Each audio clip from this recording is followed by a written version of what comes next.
টাকাই চলে গেল। হচ্ছে না, তার মানে এটা 3 মাস যাবে ম্যাম। এই ভালো করে দেখে নে। এই 2 মাস যাবে এবার।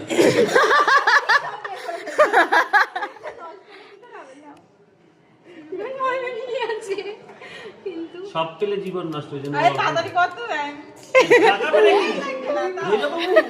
যখন জলগুলো নিই তখন কিছুক্ষণ ধরে থাকে, মেডিসিন নিয়েছি আজকে। আজকে কি অবস্থা, করতে জানি, নাচতে যায় ওখানে। কিন্তু কতন ছায়া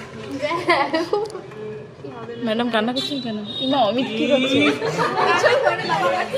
ওইটাই ওকে দেওয়া উচিত ছিল। এরপরের দিন আমার বাবার কাছে গরুর ইনজেকশন। আচ্ছা ওটাকে নাড়িও না। হ্যাঁ বেডের কাছ থেকে সরে দাঁড়াও একটুখানি। বেডটা নাড়ায়ও না, বেডটা নাড়ায়ও না, বেডটা নাড়ায়ও না। ঠিক ঠিক একটু সাইড দেবেন তো, দেখি যাই। বেডটা নাড়াও। তুমি লম্বা, আমি দেখতে পাচ্ছি না, নিচু হও। আউটার ক্যান কাট। কিছু হবে না। খোলা 90 ডিগ্রি অ্যাঙ্গেলে ঢোকাও। মাসেলটাকে সুইচ করেছো তো? পজিশনটা দেখে নিয়ে সেখানকার মাসেলটাকে সুইচ করতে হবে।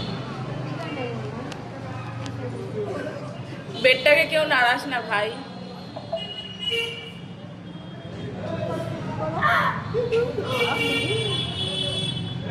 আর ব্যথা করবে না। স্লো করবে।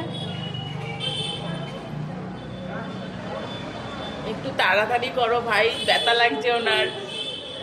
হ্যাঁ, ঢোকার পরে আবার কি ব্যথা থাকে?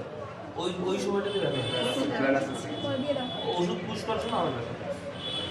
ব্যথা পাইছে, ব্যথা পাইছে।